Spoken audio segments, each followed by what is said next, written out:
He arrived before the artificial sunrise, sweeping floors no one else noticed, a simple janitor in an academy built for warriors. Yet behind the hood, and beneath the faded collar, lay a scar that whispered of battles erased from history, and a secret powerful enough to change everything once revealed. If you are new to the channel, then please subscribe to the channel and like the video, and tell us where you're watching from. Now, let's jump into the story. The training decks of the Imperial Academy were always alive with sound. Cadets grunted under the weight of resistance machines. Instructors barked commands across the floor. Alloy bars clanged and the hum of energy circuits echoed through the chambers. Yet before any of this noise began, before the artificial sun rose above the orbital horizon, there was silence. In that silence walked a man most cadets never saw arrive. His name was Oren Haylock. Oren was the janitor. He appeared every morning, long before the first drill sergeant stepped onto the deck.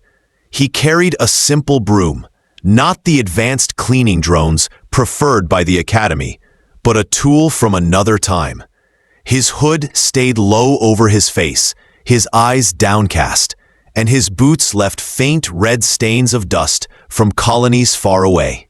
He worked without complaint. He swept, wiped, and polished until the floor gleamed. No one thanked him. To the recruits, he was invisible. Their world revolved around survival and progress.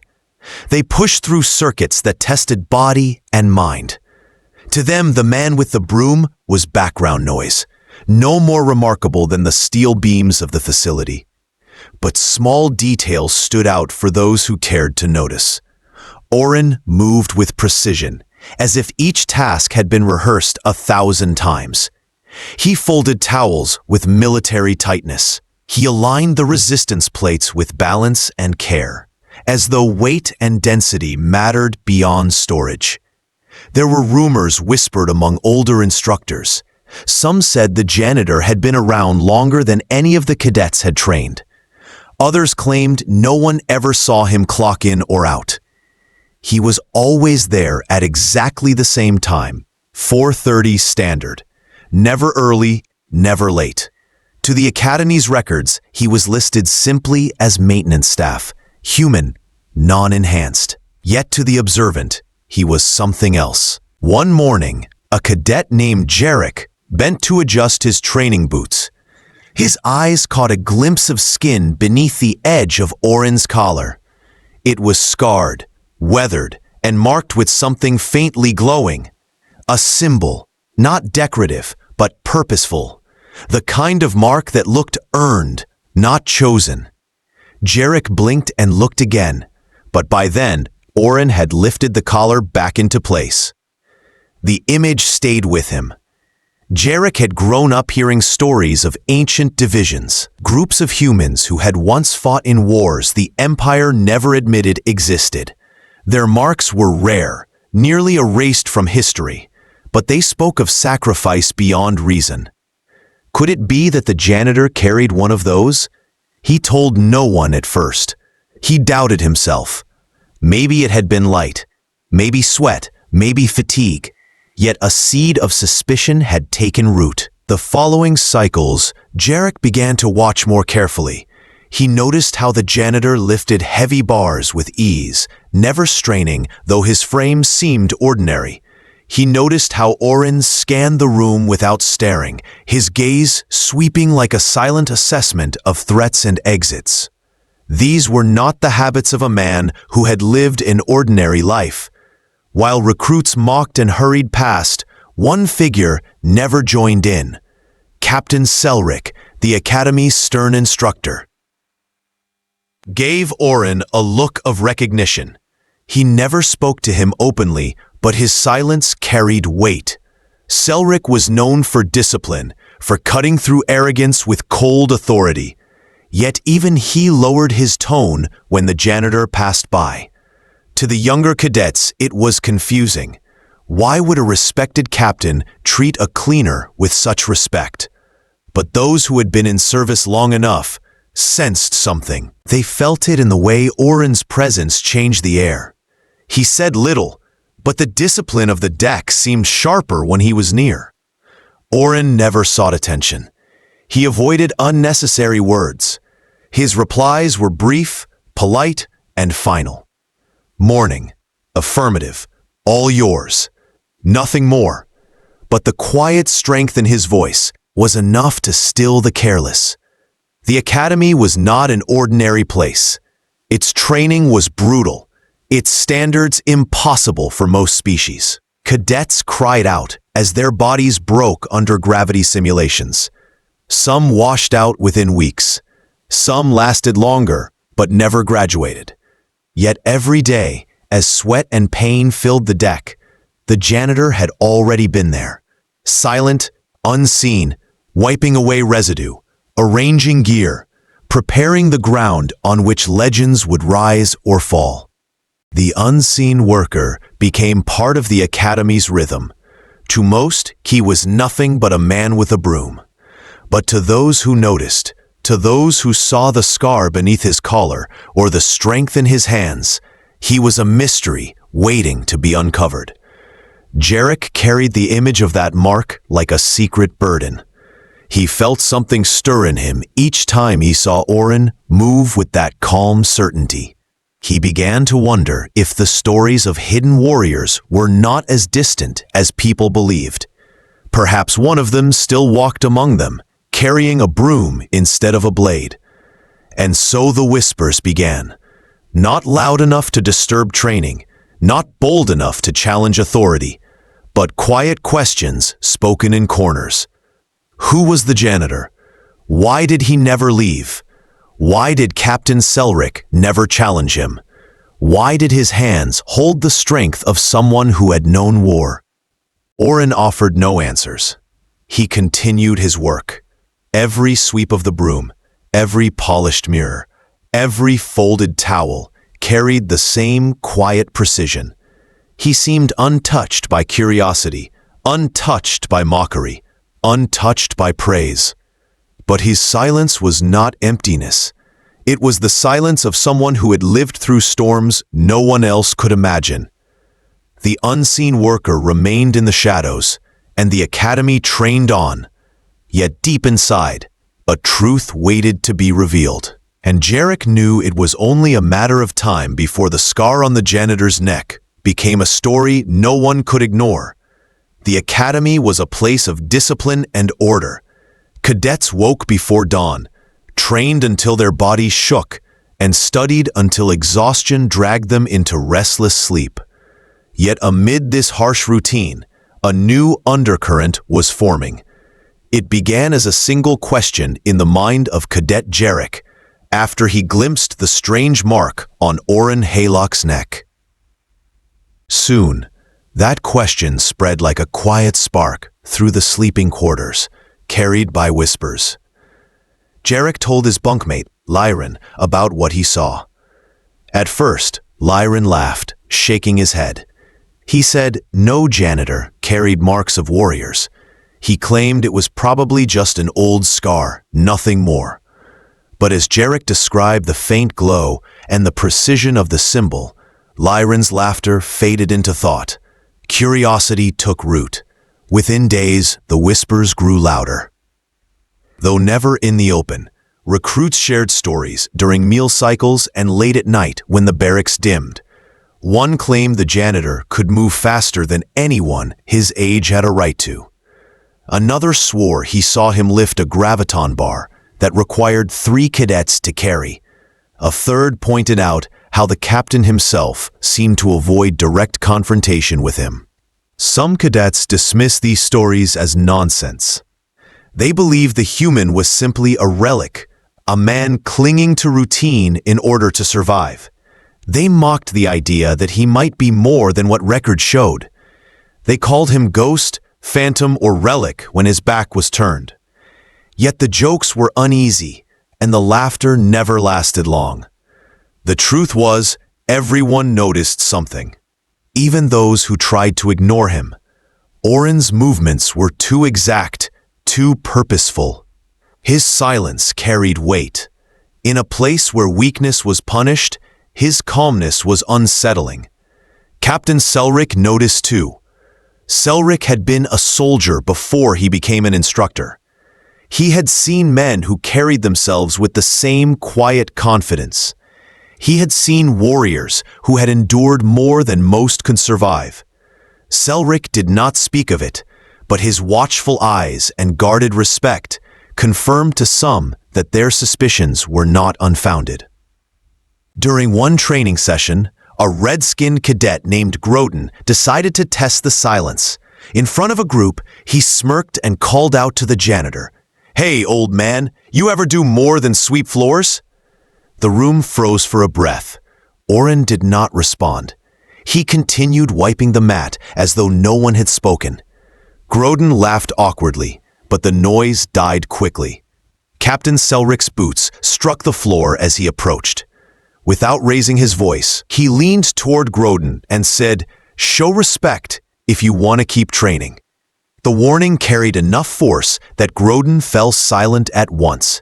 No one else joked after that. From that moment, the whispers took on a new shape. They were no longer about a strange scar or strong hands. They were about something deeper. The cadets began to believe the janitor might have been someone important, someone dangerous, someone the Empire had erased from the records, but who still lived quietly among them. Jarek kept his eyes on Oren whenever he could. He saw how the janitor folded towels with the same precision soldiers used when preparing gear. He noticed how he adjusted weights, not by size, but by density, an attention to detail only fighters or engineers would understand. He studied how Oren scanned the room, never staring, but always aware of exits, weak points, and movements. These were not the habits of a man who had spent his life in cleaning work. These were the instincts of survival. Yet Oren never broke his routine. He remained invisible to those who chose not to see. He swept floors, wiped mirrors, cleaned equipment, and vanished into the corners of the academy. He wore his hood low, his collar tight, and his voice low. The cadets became divided. Some still mocked the idea, calling it a myth. Others began to carry themselves differently when he was nearby. They trained harder. As if they wanted to prove themselves in front of him, they lowered their voices when he passed, not because he demanded respect, but because something about his presence made disrespect feel foolish. Whispers reached even the instructors. Some avoided the subject altogether.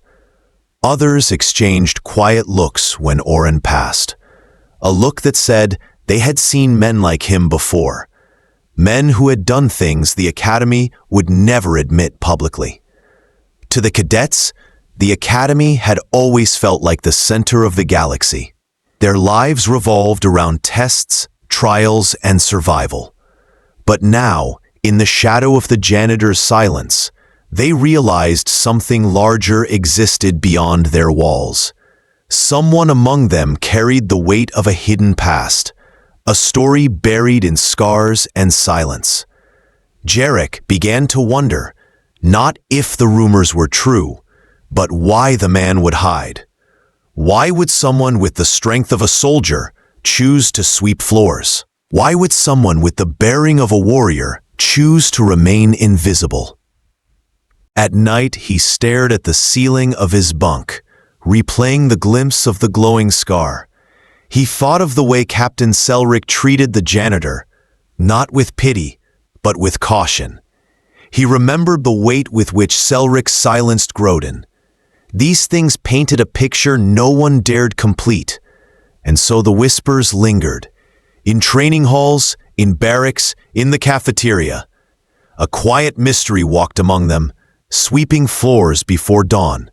A man who never asked for notice, yet whose silence carried more power than shouts. The cadets continued their drills. The academy continued its brutal cycle. But the question hung in the recycled air. Who was Oren Haylock? Why was he here? And what would happen when the truth could no longer remain hidden? The whispers in the shadows would not fade. They were only growing stronger. The Academy's training cycles were relentless. Cadets were pushed to their limits, day after day. The drills tested strength, speed, endurance, and the will to survive under pressure. For most, it felt like every sunrise was another battle. Yet through it all, the quiet figure of Orrin Haylock remained unchanged. He swept, polished, and prepared the deck as if none of the chaos touched him. His silence had become part of the Academy's rhythm. But silence could only last so long. On the 20th cycle of the training quarter, a malfunction shook the Academy. The environmental systems in the primary training chamber failed during a heavy resistance drill. Alarms blared. Lights flickered red across the deck. A sharp hiss filled the air as toxic particles began leaking from the filtration units. Protocol was clear. Cadets were to evacuate immediately and report to designated safety corridors. Instructors herded them toward the exits with urgency. The chamber's doors began to seal under emergency containment. In the rush, a young cadet named Mira faltered. Her body seized under the stress of an old injury aggravated by the drill. She collapsed halfway to the airlock. Her breathing was shallow. Her limbs would not respond. Cadets around her hesitated, torn between obeying orders and helping her. Two recruits moved forward, but froze as the toxic haze thickened. Their training told them to evacuate, yet their instincts screamed to act. Then someone else moved. Orrin walked straight into the chamber without a moment of hesitation. He had no protective mask, no gear, no authorization. Only a scrap of fabric pulled over his mouth. His steps were calm, measured, and precise. The alarm blared louder, but he never faltered. Cadets and instructors alike froze as they watched him cross the floor. Every movement revealed skill that no ordinary janitor should possess. He lifted Mira onto his shoulders in one smooth motion. It was not a clumsy rescue, but a perfect emergency carry. His hands locked into position, balancing her weight as though he had trained the maneuver countless times before. Mira was no small burden. Her body weighed nearly 100 kilos. Yet Orrin carried her with steady strength. Not once did he stumble. Not once did he grunt under the strain. He moved with the quiet certainty of a man who had done this before, in places where hesitation meant death. The chamber doors sealed behind him just as he emerged into the corridor.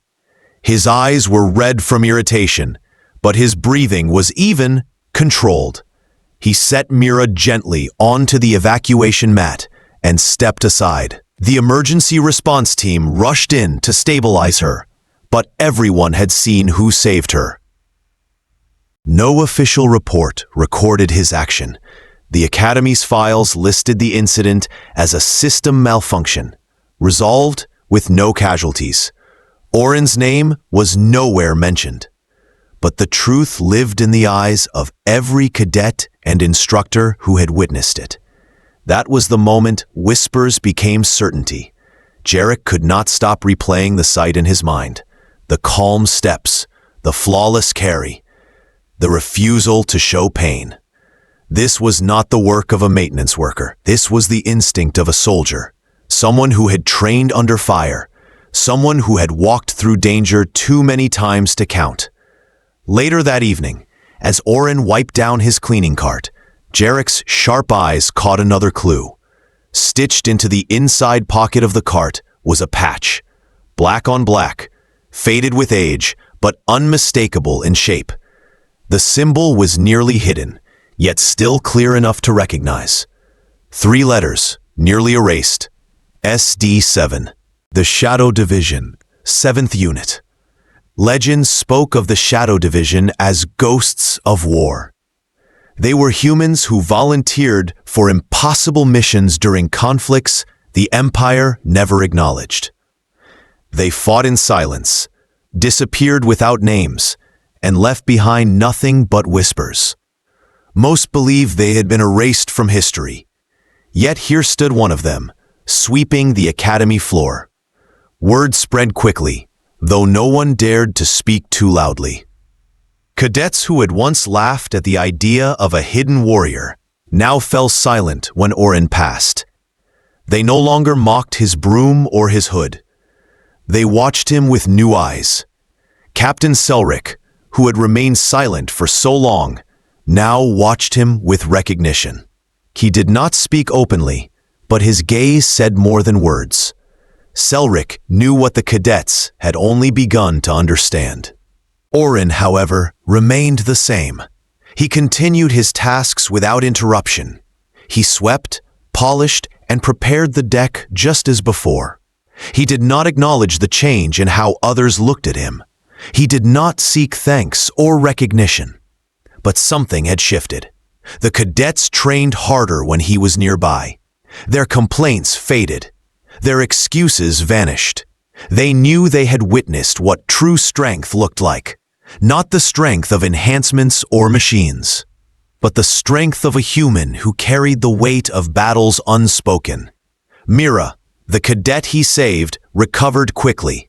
She never spoke publicly about the rescue. But when Orin passed her in the corridor days later, she stood straight, bowed her head slightly, and whispered, "Thank you." He gave no reply. He only adjusted his hood and walked on. From that day forward, Orin was no longer invisible. He remained silent. He remained in the shadows. But the academy had changed around him. Every cadet now carried the knowledge that the janitor was not just a man with a broom. He was a reminder of something greater, a living legend hidden in plain sight. And though no official report would ever confirm it, everyone at the academy knew the truth. The moment had come, and the janitor had revealed what he truly was. The moment of truth had arrived, and the academy would never see him the same way again. After the rescue of Mira, the academy no longer looked at Orin Haylock the same way. Before, he had been invisible, a man with a broom moving quietly through the training decks. Now, every cadet and every instructor carried an unspoken awareness. They did not call him out. They did not ask questions directly. Yet silence itself became acknowledgement. When Orin walked through the halls, voices lowered, footsteps slowed. Cadets straightened their posture without realizing why. No orders had been given. No rules had been changed. But something about his presence reshaped the atmosphere of the academy. Captain Selrick was the first to break the wall of silence. One early morning, he followed Orin into the supply alcove where the janitor stored his cart. He found Orin sitting on an upturned container, sipping from an old metal vessel. Selrick remained standing, his arms crossed.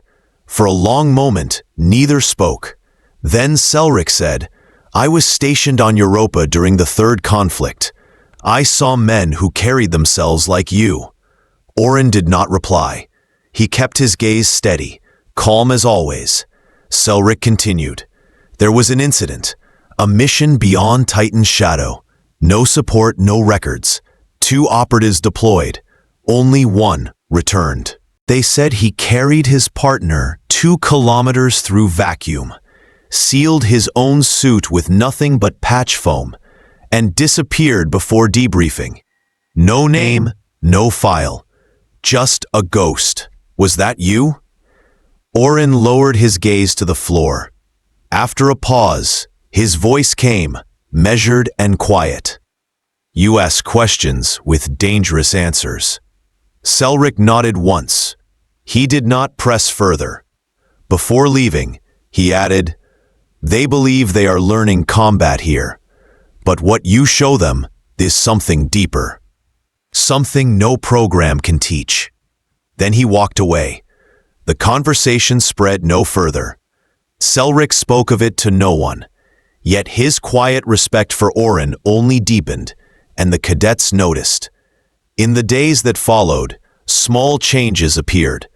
Recruits who once complained about pain during drills stopped voicing weakness. Those who once argued about unfair standards pushed themselves harder. No speech had been delivered, no rule enforced. It was simply the effect of Oren's silent example. One evening, Jarek, who had first seen the scar beneath Oren's collar, gathered his courage. He approached the janitor as he secured a combat rope on the training deck. His voice shook, but he spoke. "Sir, if you truly served before, why are you here? Why hide who you are?" Oren kept working for a moment before replying. "Because this is where I am needed." Jarek hesitated. "But why not let them know? Why not tell your story?" Oren finally met his eyes. His words were steady. "When you need others to know your worth, you have already forgotten what matters." Then he turned away, wiping his hands with a cloth, and resumed his routine. That answer settled into Jarek's mind like stone. It carried more weight than any lecture he had ever received. Over time, the cadets stopped calling him janitor, at least among themselves. They spoke of him quietly as guardian or phantom, or simply sir. Official records still listed him as maintenance staff. The system still recognized his credentials as civilian. Yet in the minds of those who trained under his watchful silence, he became something else entirely. Every dawn, he still arrived before anyone else. He still swept the decks, arranged the weights, and polished the mirrors. But the cadets no longer overlooked him. They knew his presence was not ordinary. He was not there to be seen. He was there to remind them of what true strength looked like. Some nights, when the lights dimmed and silence fell across the station, Oren would pause in front of the hollow mirror. He would lower his hood just enough to see the scar on his neck, the faint outline of the mark from long ago. It had faded with time and cosmic exposure, but it still spoke louder than any medal or commendation. He never told his story. He never revealed the names of battles or the comrades who had not returned. He carried it all in silence, letting his actions speak for him. One cycle, a visiting commander from a distant outpost caught sight of him. The commander froze, recognizing something in the way Oren stood. He whispered to Captain Selric, "You do not know his true name, do you?" Selric shook his head. "No, and I do not need to. I know what he is." That was enough. The academy continued its mission. Cadets trained, instructors pushed, and the Empire prepared its next generation of defenders. But woven into the life of the station was the presence of a quiet man with a broom. He never sought recognition. He never wore a uniform. He never spoke of his past. Yet he shaped those around him more than any decorated officer. For the cadets, excuses faded in his presence. Laziness disappeared. When they felt weakness rise, they remembered the man who walked into toxic air without hesitation to save one of their own. They remembered the scar beneath the hood, the calm voice, the steady hands. And so the legend of Oren Haylock grew, not through records or speeches, but through silence. In the end, he remained the same as he had always been. He swept, he cleaned, he prepared the ground for others. Yet behind the hood and beneath the scar, he carried the weight of battles unspoken and sacrifices unknown. The Academy never recorded his true service. The Empire never named him in archives. But those who trained under him learned the most important lesson. True strength does not demand recognition. True courage does not seek applause. Sometimes the greatest legends are not the ones standing on platforms in uniform. Sometimes they are the ones holding a broom at dawn, showing by example what it means to. And in the quiet heart of the Academy, Every cadet who crossed his path understood. The truth beneath the hood was not about glory. It was about purpose. Orrin Haylock remained, silent and unseen, teaching without words.